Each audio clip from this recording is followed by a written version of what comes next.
It's 2025, a new year and the best time to turn your great idea into a business. Shopify is how you're going to make it happen. Let me tell you how. Shopify makes it simple to create your brand, open for business, and get your first sale. Get your store up and running easily with thousands of customizable templates. All you need to do is drag and drop. Their powerful social media tools let you connect all your channels and create shoppable posts. Established in 2025. Has a nice ring to it, doesn't it? Sign up for your $1 per month trial period at shopify.com/promo. All lowercase. Go to shopify.com/promo to start selling with Shopify today. Shopify.com/promo. This episode of The Price of Football is supported by International Sports Convention 2025, which is taking place on March the 19th and 20th at the Tottenham Hotspur Stadium. More than 1,000 delegates and 100 speakers will be attending the event, and they will be covering a huge range of topics, from sponsorship and fan engagement to governance and integrity. Founded in 2009, International Sports Convention is the meeting place for the business of sport and has been for the last 16 years. And there's a special treat for those lucky enough to attend the 2025 edition. The two of us will also be appearing. We'll be having a chat about football finance and governance in front of a live audience. You can book your place now at a special early offer price by going to internationalsportsconvention.com. But don't delay, that special early offer price is only available until the 20th of February. Book your place now for International Sports Convention 2025 at Spurs Stadium on the 19th and 20th of March by going to internationalsportsconvention.com, and hopefully we'll see you there. Wow. What's up? I just bought and financed a car through Carvana in minutes. You? The person who agonized 4 weeks over whether to paint your walls eggshell or off-white bought and financed a car in minutes? They made it easy. Transparent terms, customizable down and monthly. Didn't even have to do any paperwork. Wow. Mm-hmm. Hey, have you checked out that spreadsheet I sent you for our dinner options? Finance your car with Carvana and experience total control. Financing subject to credit approval. Thank you for listening to The Price of Football. If you'd like to listen ad-free, get access to bonus episodes, and have a monthly Zoom chat with me and Kieran, join the Price of Football Club today by going to priceoffootball.com.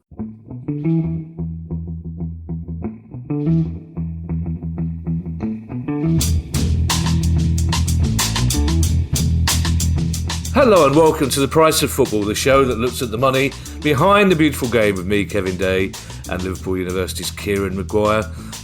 Kieran, for the sake of honesty, I think we should point out to people that we are recording on Tuesday night. So if anything happens on Wednesday, we won't be covering it. But having said that, we might do, because we've had so many old man technical problems trying to get this bloody thing started. It could well be Wednesday before we get this. I don't know what it is with you and me and technology, Kieran. Things that work perfectly well with anybody else, as soon as you and I get on the internet, it moans like a bike without pedals, Kieran, is all I can say. Nothing can surpass that, surely. Well, I have to say, I got a lot of messages from people saying, what's Kieran talking about? Everyone knows a bike doesn't come with pedals. To which I had to respond, I didn't know. What sort of scam are... I'm going to say Rally, because they're the only cycle manufacturers I know, Kieran. But what sort of scam... I've never had a cue the tiny violins. We could never afford a chopper for me as a child, but if we could, it would have come with pedals, Kieran. It's shocking. So where are you? You're in a hotel, which is causing us some issues. Where are you? Let's let the world know. I'm at St George's Park, the FA HQ. So I'm preparing for a 6-hour talk on amortisation on Wednesday. Can you imagine? Can you imagine how the hours are going to fly? Who's that for? Various people in the industry. Oh, that'll be exciting. Looking forward to it. They'll be excited tonight, won't they? They're not staying up for Forest Liverpool. They're getting to bed now, ready for 6 hours of amortisation chat tomorrow. That's lovely. Oh, that gives me time to drive. I can get a train and nip up there too. We do have some news stories, Kieran. Obviously, thank God. The big one is, and we discussed this last week, how kind of went under the radar a little bit, but the Premier League had asked several clubs to produce their latest accounts early so they could have a look at them. And it seems that none of them will be charged with breaking profit and sustainability regulations, at least for now. Yes. So on Monday night, my various WhatsApp groups that deal with football finance, they were going into overdrive, and there were lots of whispers and lots of rumours, some coming from pretty senior journalists.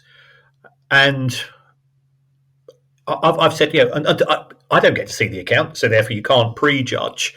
But some clubs would have had to have done something quite spectacular to avoid a breach, and it looks like those spectacular achievements have taken place. Leicester were very much deemed to be the club at the greatest risk, although I'd spoken to quite a few people in the East Midlands, and the constant message that was coming from Leicester, and it was very much, we got nothing to worry about. And it does appear that the Premier League's rules were drafted quite poorly, so potentially Leicester, despite being in the Championship last season, they might have been able to claim a full year's worth of allowance of Premier League losses, £35 million instead of £13 million. And I think this is down to, there's a really smart Everton fan who posts quite often on Twitter. He picked this up a few months ago, and then we looked at it and go, it could be. I mean, I didn't really think anything twice. But they seem to be fine. Chelsea, through selling anything that isn't pinned down, in fact, even some stuff which is pinned down, so selling some real estate, they appear to have circumvented the rules, despite not having a front of shirt sponsor for half the season. And then getting a very strange front of shirt sponsor who appear to have a website which doesn't get updated very, very often, which you would think would be something that would be quite important if you're spending £40 million on marketing your products. So all very bizarre. I think Everton, in my mind, were never at risk, but I know some Everton fans were twitchy, but they seem to have gone through. So it's turned out to be a bit of a damp squib. In a good way, because I don't want any clubs to be up on charges. We've said time after time, let it be sorted on the pitch rather than in commissions and in courtrooms and so on. So from that point of view, it's a relief, but I guess we're going to have to go through this farce on many occasions, until, of course, they change the rules, and then we'll have another set of circumstances, and we'll be coming to that in one of the topics a little bit later. Another set of circumstances which are going to cause us, or cause me, I suspect more than you, sleepless nights, simply because you've got a life and a personality, and I haven't. A couple of things here. We can at least agree that hotels are very much pinned down. Yes. You would hope that hotels are very much pinned down, except on a monopoly board, of course, which is true. Actually, not a bad prank, though, is it? Actually, you've just put a little bit of super glue in the bottom of your hotel on a monopoly board. It did seem last night, not coming from you, Kieran, because you were circumspect enough not to publicise what you thought might be the outcome, but there were other journalists who said, in particular, it seemed that Villa seemed to be the club that other journalists were expecting to have issues. But it does seem, according to how it's been reported today by the Premier League, that Leicester City remain at risk, which seems to be a quote that's been bandied about. Yes, Leicester City are at risk, not, I believe, in terms of breaching PSR for 23-24, but instead for what happened in the year that they were relegated. Our very good friend Nick DiMarco effectively managed to prove that Leicester City were in some form of twilight zone, which was neither Premier League nor EFL Championship. And therefore, this is, again, it's down to the poor drafting of the rules. And it's also down to the fact that you've got one set of rules for the Premier League and another set of rules for the EFL. And I'm increasingly coming to the view is that if you want to have genuine financial sustainability, there is a big case for merging the two bodies and having one institution where you've got joined up thinking. And what the Premier League has achieved by going by going AWOL, in fact, as being a breakaway product, was appropriate for 1992. I don't think that same demand is there in 2025. It won't take place, but I was listening to a Premier League chief executive today giving a list of reasons as to why the independent regulator isn't required. One of those reasons was a cost issue, and I absolutely get that. If you take a look at the EFL and the Premier League, you've got two sets of press offices, you've got two sets of HR, you've got two sets of financial regulations, you've got two sets of fair market value assessments, and so on. So if they are genuine, and the Premier League was a breakaway product when English football was on its knees and it's had huge reputation, those reputational damage issues no longer apply. If you really want to go and cut your costs, Premier League, well, think about coming back into the fold and having a joined up operation. Yeah. I would point, as we have been on social media, Kieran, I'd point our listeners to the interview we did on Monday with, it's yesterday, the days are all... the interview with Jean-Louis Dupont, he's became famous because he was Mark Bosman's lawyer back in the day. He's been involved in legal battles with UEFA and FIFA pretty much for the last 30 years. It's a fantastic interview. But also right at the end, it was very interesting to get his perspective on the independent regulator and the Premier League's opposition to, which I won't second guess because I think people should listen to it themselves. But it was a very refreshing view from somebody who's an expert in all aspects. So basically what he said, as he said off air, is... I'm going to make him sound like he's from the Elephant and Castle now, but basically what he said is, your big problem, he said, your big problem is Brexit. That's your big problem, right? Yeah. I mean, he said it in a gorgeous Belgian French accent, but that's essentially, if you could imagine a man from the Elephant and Castle with a little Gauloise nipping out the corner of his mouth, that's what he said. Just one more question on this, Kieran, and this is a question that quite a few people have asked me today. The clubs that were asked to present their accounts early this season, will they automatically be asked to present their accounts at the same time next season, or will they not now present accounts until May, June 2026? No, the way that it operates is the Premier League says is, let's take a look at your accounts for the last two seasons. And if overall, taking into consideration both years, you have made a loss, then you have to submit early. If your teacher's pet, and there was only 2 or 3 people who were on the teacher's pet step, then you didn't have to submit until the end of March, in effectively the same time as your statutory responsibilities would suggest. Right, I'm going to guess one of those teachers' pet clubs would be Liverpool. I think Liverpool actually perhaps made an overall loss. Oh, okay, but only a small one. They were never in doubt. Right. Are you in a position to tell us who those teachers' pet clubs are? Well, Brighton would be one because they sold Caicedo and McAllister and Sanchez and Cucurella, the rat, and so on. Let's not bother the other two, Kieran. You told us. Brentford are up there. West Ham. Oh, okay. For very different reasons, of course. Brentford and West Ham. There's a potential another blow to the Premier League's ego coming, Kieran, from the PFA. Yes, and this is going to be sort of this is a classic. The enemy of my enemy is my friend. What the Premier League are doing is, we've mentioned anchoring on occasions in the past, and people sort of scratch their heads and say, what on earth is anchoring?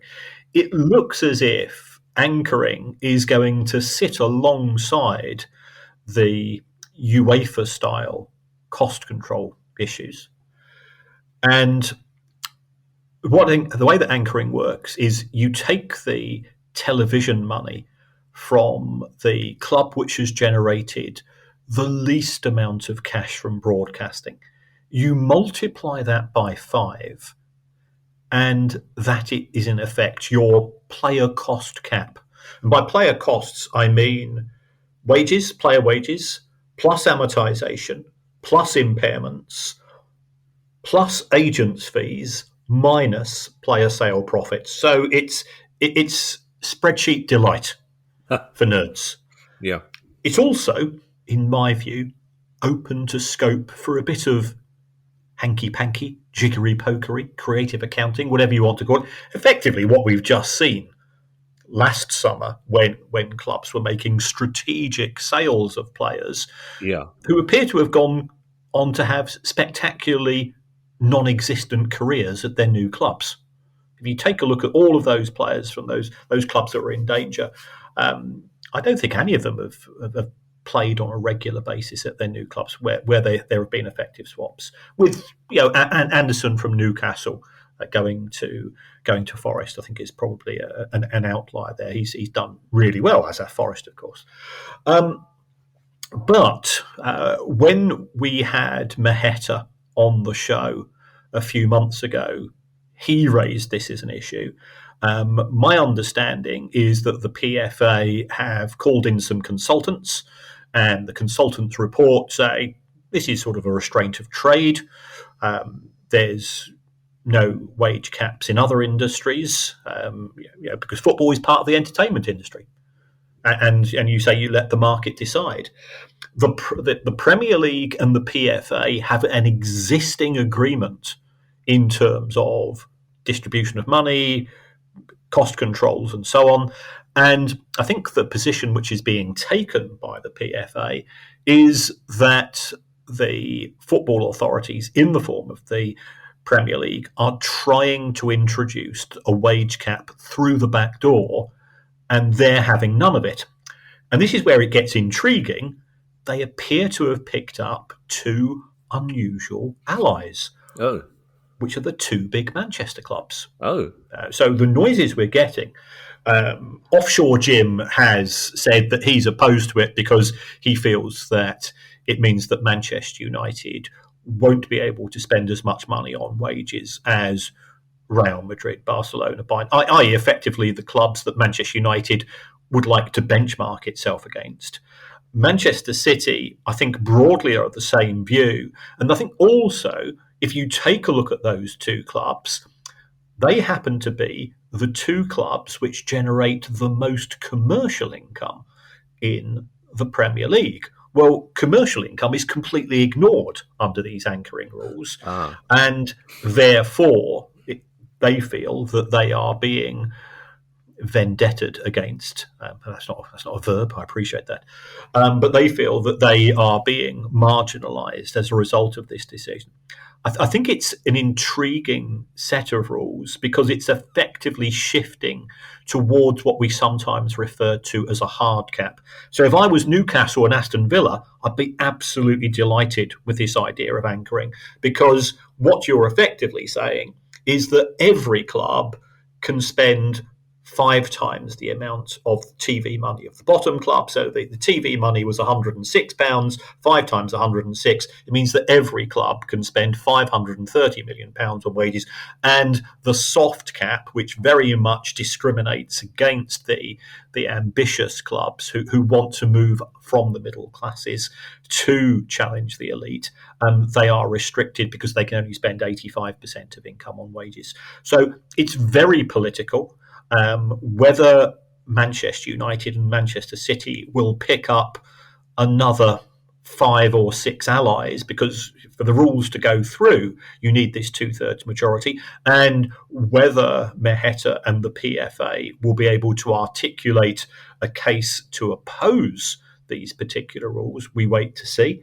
I know who the Premier League won't be using as their lawyer, and I've got a pretty damn sure guess as to who the PFA will be using as their lawyer in opposition.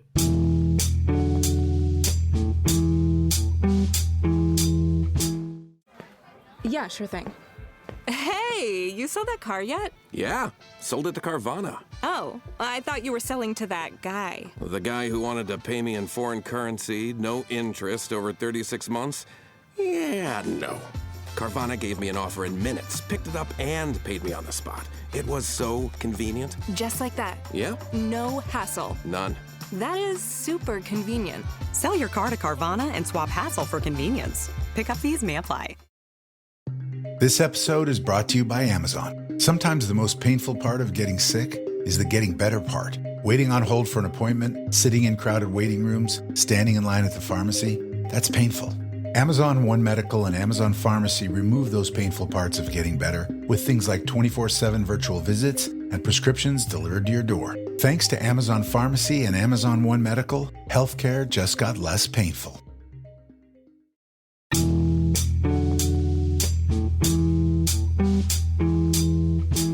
I've given up on nouns being used as verbs, Kieran.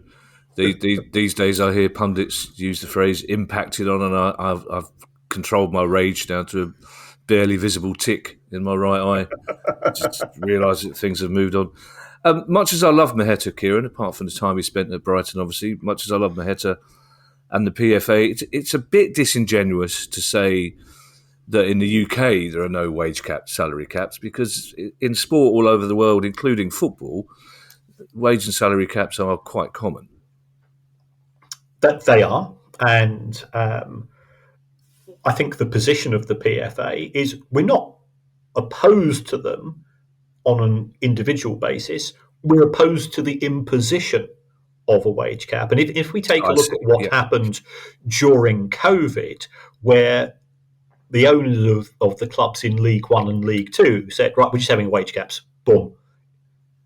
The PFA said, hold on, we've got a collective bargaining agreement, and you just completely ignored us as stakeholders in that. And again, they used Nick DeMarco, and Nick, I think it was probably one of the easiest cases he had to deal with because it was quite clear a breach by club owners. But if we take a look at what's happening elsewhere in Europe, we go to La Liga, and we're hoping to have somebody from La Liga and also somebody who's head of one of the Spanish football clubs on the show quite soon. Osasuna, yes, absolutely. Osasuna, yes. Yeah. And we go to our favourite basket case of La Liga, which is FC Barcelona. And the Spanish football authorities, under the system that they have, Victor Olmo and Pau Victor were both signed by Barcelona, and they were unable to play in the first leg of the Spanish Super Cup, the first leg of the Spanish Super Cup, which I think it took place in that well-known part of Spain called Riyadh.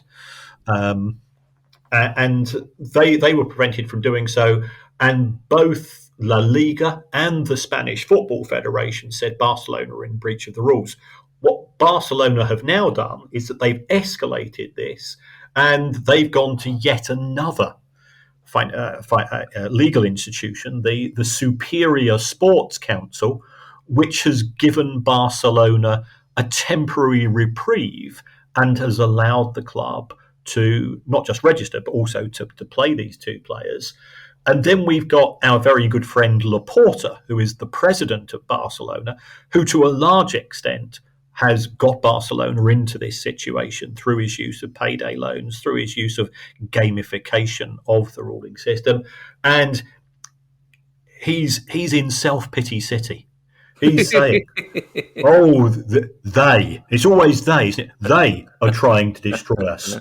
We are subject to harassment. We are subject to hatred. And it's an attack on our badge. It's complete hogwash, of course.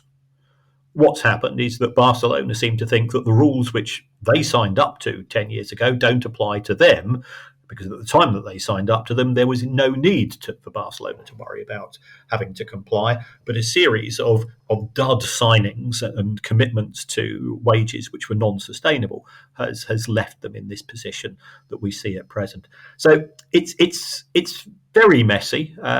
It's a classic example of unintended consequences, and we we await developments, but it looks as if Barcelona have managed to exploit what they call of the 1 versus 1 rule, which is if you've got one player on a long-term injury, you can bring in somebody else, even if it means that you're spending more on wages than would suggest.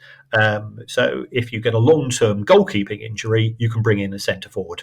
That makes sense, doesn't it? Of course it does when you're Barcelona. My right eye is just deciding whether to twitch or not over gamification. Oh, no. I'm not sure. Right. I'll let you have gamification. If it's Scrabble, Kieran, I wouldn't let you have gamification, but I'm going to let you. I wouldn't have enough letters. Well, if somebody had put... Oh, no, you're right. I can't think of any words that you could add letters to that could make... Yeah, you're quite right, Kieran. You win. I'll give you that one. I'm good on the numbers, not on the letters. This is the last time I mention Jean-Louis Dupont, I promise you, but it's very interesting, Kieran, in his interview when he said how much change, particularly in Europe, is going to be driven by players' unions taking legal action against UEFA and their leagues. It's a very interesting discussion. And just to clarify, Kieran, in that Barcelona news, I got distracted because Smudge did a particularly sultry turn in a drastic attention-seeking method, which clearly worked. Did you mention Dani Olmo? Because Dani Olmo, just to clarify, Dani Olmo, as we just said, he can now play for Barca, can't he? Yes, yeah. Olmo and Pau Victor were the two players. Two players. Yeah, right. Okay. Yeah. There's a story about Leicester, Kieran. The first time we mentioned them 10, 15 minutes ago was in a positive way. This is a very unfortunate story, which has taken a long time to happen, and I suspect will take a long time to resolve itself. Yes, and it's very much at the periphery, I think, of what we cover here on The Price of Football, but it involves people. And it's the tragedy that happened in October 2018 when there was the helicopter crash and the Leicester City owner, Vishai Shrivadhanaprabha, apologies for my appalling pronunciation there, when he was sadly killed in the accident, as were other people. This must always be remembered. Yeah. But currently there is a hearing into the cause of the crash, and the accusation which is being made on behalf of the deceased is that it was effectively negligence in relation to the helicopter manufacturers. It was a mechanical failure, and they are seeking damages and loss of earnings of £2.15 billion. Billion, yeah. Oh. So I presume, perhaps this is 2.5 billion euros because it's an Italian. I believe it's an Italian helicopter manufacturing company. Whatever happens, people have lost their lives, and I think we should always, first of all, respect that. And as we've always said, and I do think Leicester and the people surrounded deserve a lot of credit here, because this has been dealt with professionally, courteously. It's not being dragged through the press. Initially, when we saw some pretty tawdry behaviour, when we had the sad death of Emiliano Sala, when he was joining Cardiff City. But I think it's indicative of the numbers in any shape of football are so huge. Now, these damages presumably would be going to the family of the deceased. And remember, there's more than one deceased person here. So rather than a football club, but it is something which happened effectively close to a football ground, as we know. And I know people in Leicester were genuinely upset and traumatised by the events at the time. I remember the night it happened, and Gary Lineker presenting Match of the Day. It's awful.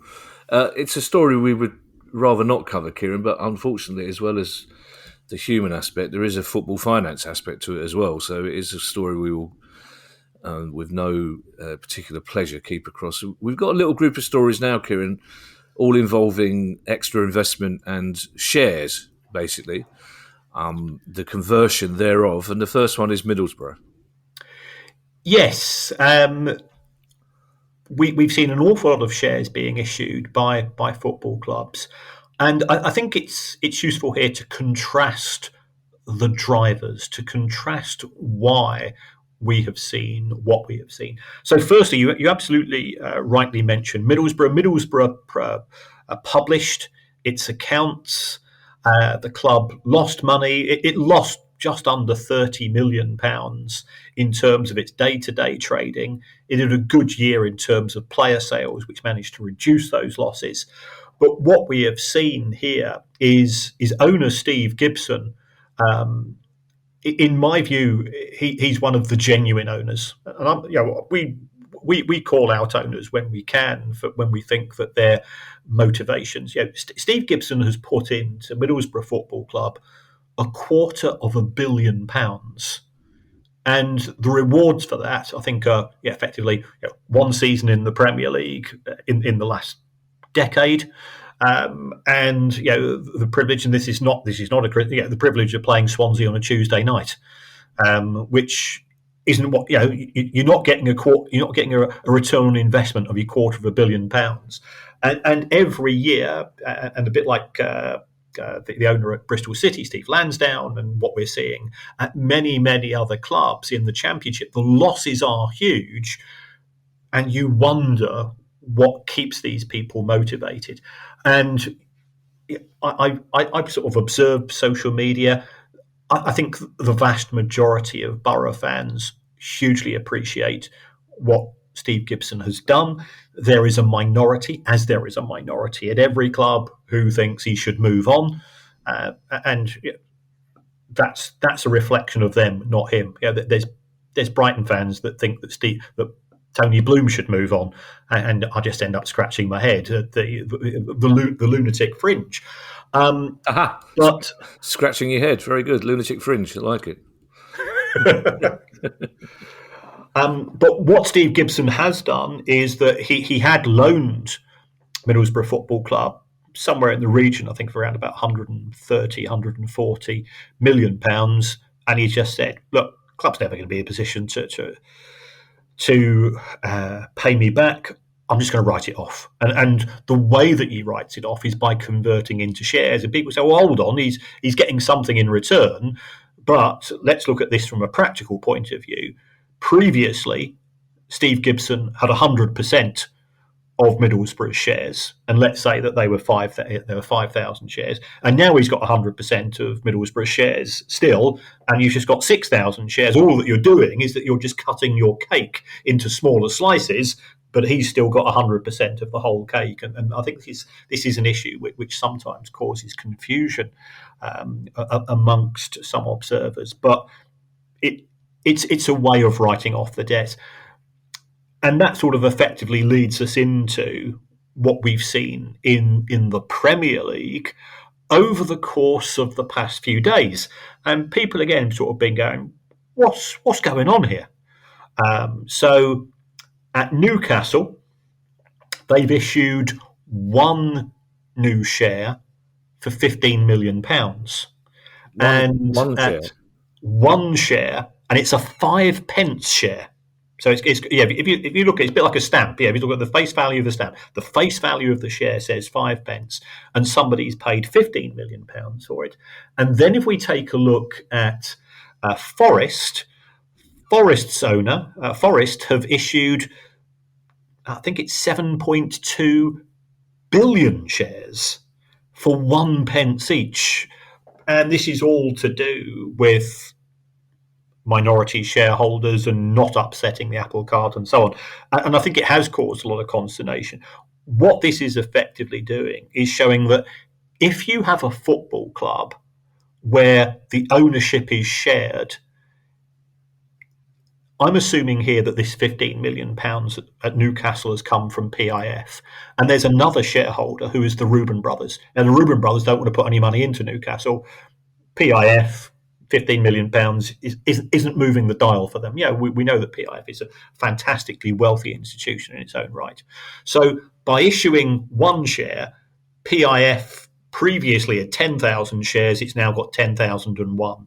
The Reuben brothers previously had 2,000 shares, they've still got 2,000. Can you see that in terms of the split of Newcastle, it's not changed?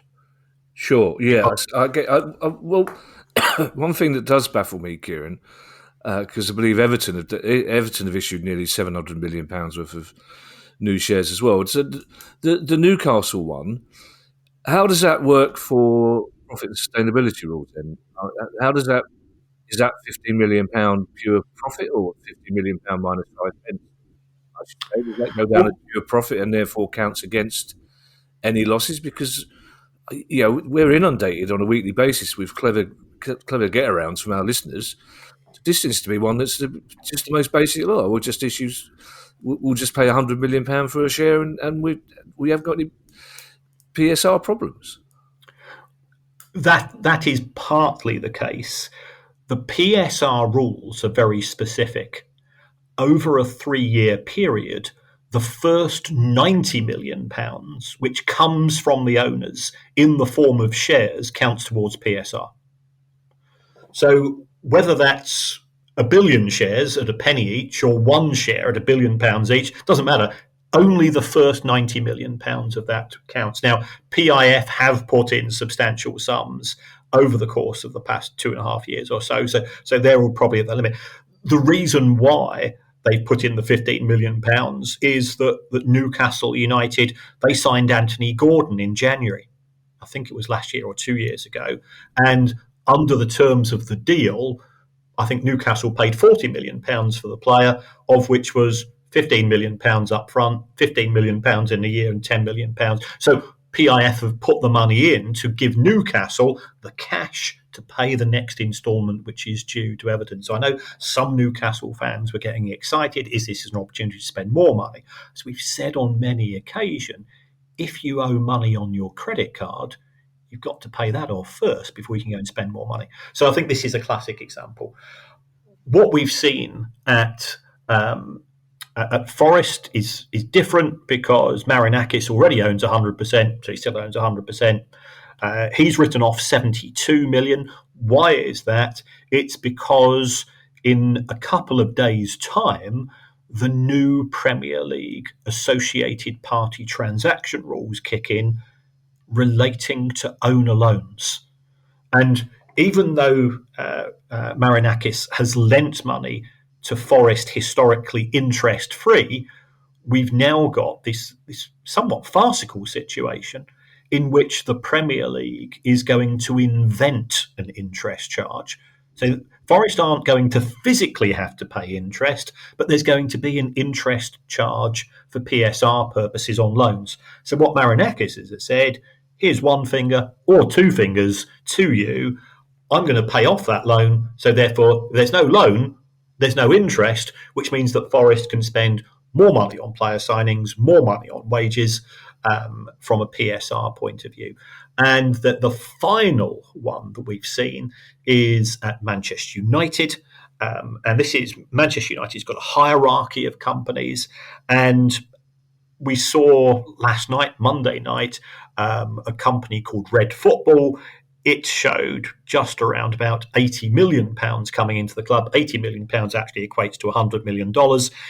If you take a look at the agreement between Jim Ratcliffe and the Glazers, in exchange for being able to control the football side of the business, Jim Ratcliffe committed to putting £100 million into the club on the anniversary of acquiring Manchester United. And as people may recall, the announcement was made on the 24th of December 2023. So we're just seeing now this $100 million coming in 24th of December 2024. Forest fans won't give us stuff about any of this at the moment. They just scored against Liverpool, so they're in. Are they? Oh, yeah. And rather annoyingly, our next question, our penultimate story, is about how much West Ham changing the manager will cost. They won't be bothered either because they're 2-0 up against Fulham, which is absolutely infuriating. But how much will West Ham's managerial change have cost them? Well, it looks like it's going to be somewhere in the region of £5 million to to give severance to Lopetegui. Now, again, we don't see the intricacies of the contract, and we have had sports employment lawyers on the show before, and they say, well, in theory, that's what the manager could get, but the manager does have a legal obligation to try to find employment, and that could reduce the overall value of the payment.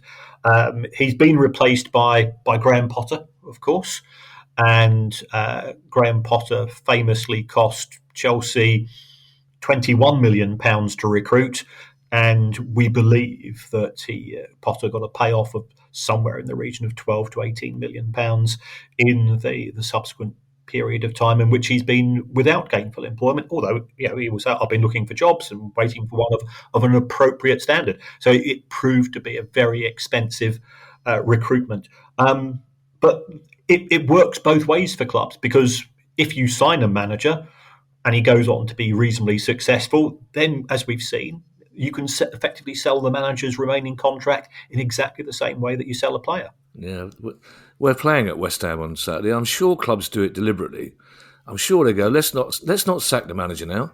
Let's lose a couple more. We've got Palace coming up in 4 weeks. Let's get the new manager in the week before we play Palace, so we're playing much better than we have done beforehand. Well, my friend Mark Webster, who you know is just slightly sniffy about the idea of Graham Potter coming in, he said all we've done is recruited an English manager who's going to pass the ball around pointlessly for 90 minutes in the middle of the pitch, although they're tuning up. This last story, Kieran, is about Chelsea's game against Man United in May. I'm going to let you deal with this because I'm assuming this is a misprint. I can't see any way that this is true, so I'm not going to believe it. Not that I don't trust producer Guy, of course I do, but until I hear it straight from the mouth of the country's leading football finance expert, Kieran, I'm dubious about this. No, I've picked this up from friends of the show who are Chelsea fans, and if you've got a spare £12,500, Chelsea can offer you a seat for Manchester United's match at Stamford Bridge in May. Oh. I don't often say this on the podcast, but fuck me.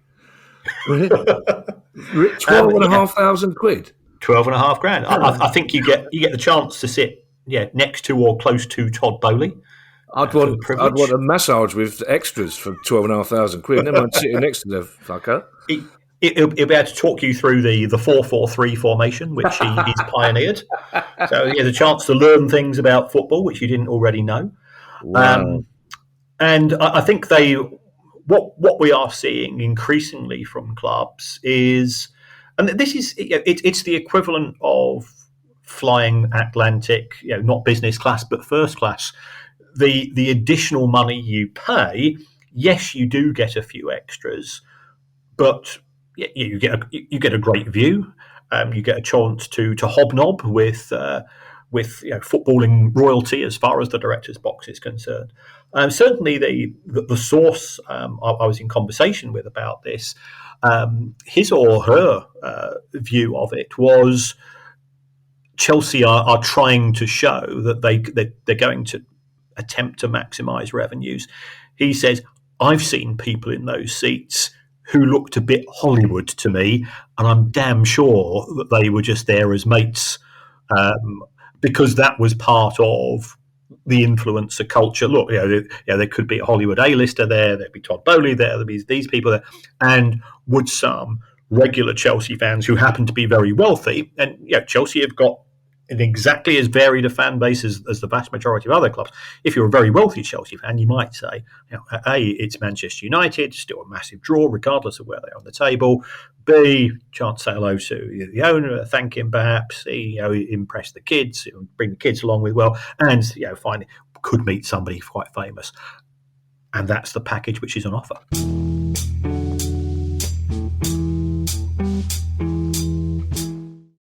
¿Hablas español? Sprichst du Deutsch? If you've had that sound from Babbel before, I bet you do. Babbel is the science-backed language learning app that actually works. With quick 10-minute lessons handcrafted by over 200 language experts, Babbel gets you on your way to speaking a new language in just a few weeks. With over 16 million subscriptions sold and a 20-day money-back guarantee, just start speaking another language with Babbel. Right now, up to 55% off your Babbel subscription at babbel.com/Spotify podcast. Spelled BABBEL.com/Spotify podcast. Rules and restrictions may apply.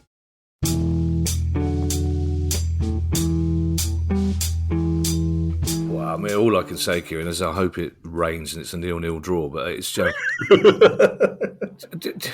I mean, the frustrating thing is, Kieran, if I was Palace are not a sort of club that could ever hope to match. They can't offer a package worth £12,500.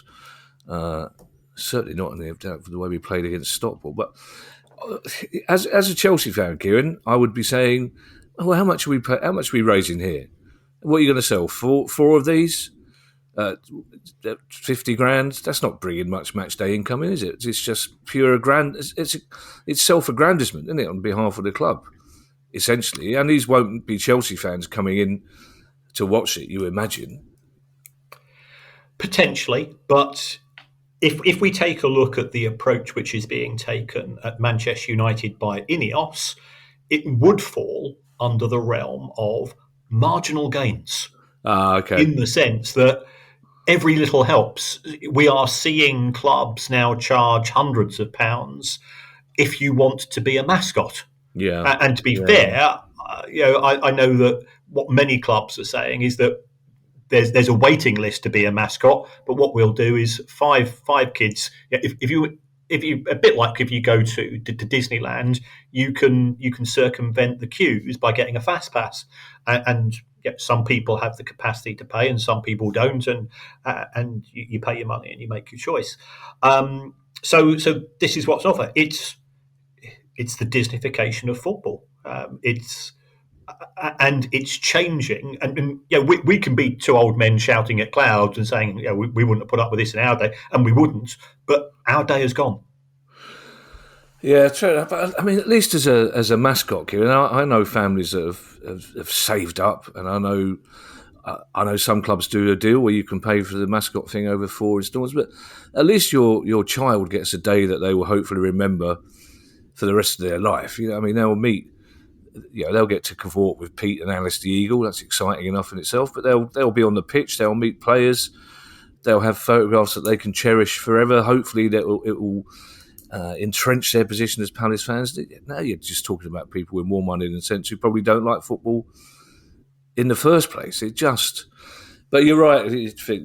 We have to. Both you and I are desperate to. We don't want to be gambling. We're not those people. We're not that person, Kieran. But there are times when you do have to shout at the clouds, and this is one of them, frankly.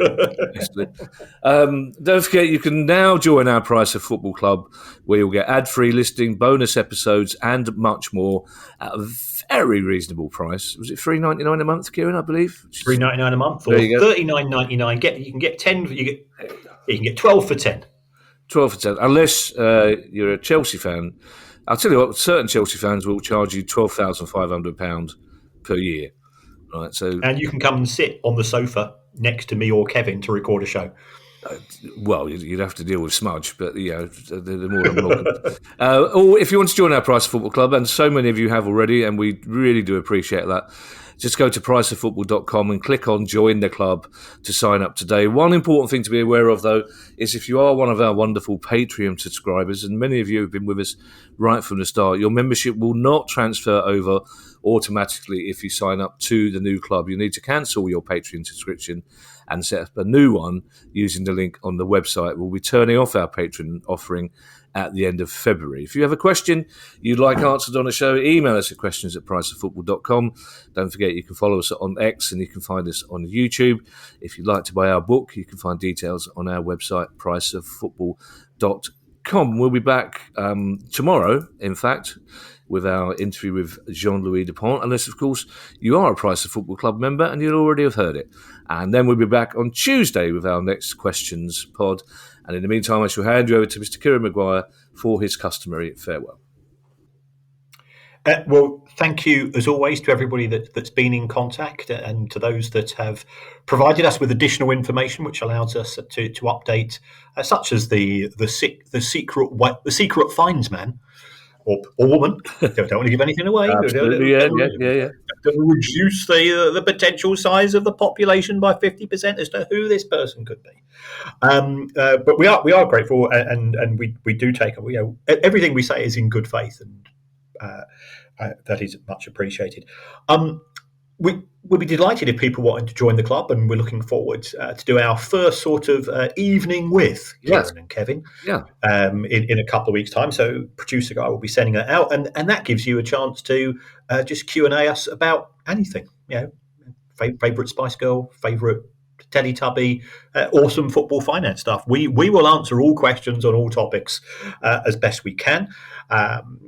But there's another way that you can support the show, and there's a cost-free version, and that's to give us a review. It's to go on to your algorithm, to go on to your podcast provider, and to say something. It helps in terms of the volume of reviews. I think that's an important factor as far as we're concerned in the charts, according to producer guy. It doesn't matter what you say. You could even say you would rather have the show presented by Deputy Dog and Graham Norton. and the reason why I put those two together is where I walk Finley on the beach is next to Graham Norton's ex-holiday home. So put Dog and Graham Norton together. Yes, Ali's just been on tour with Graham Norton. So, oh really? Yeah, oh, cool. And Graham Norton's lovely. But Deputy Dog is lovely as well. Dog's so cool. He's even more laid back than. How did Deputy Dog solve those mysteries with only the aid of great big long ears? That'd be a good one. Deputy Dog and Graham Norton. That's one of our best so far. I might ask. I don't know how we'd get in touch with Deputy Dog. I know how to get in touch with Graham Norton. He'd probably do it as well. Although Graham's knowledge of football is somewhat limited, I have to say. He will tolerate the case. He does. He always asks how he refers to it as that little pod that Kevin does. Basically, he always asks Ali how that little pod, and Ali will say it's going really well, and Graham will just look baffled as to why that's the case. Yes. Bye, everybody. Bye. The price of football.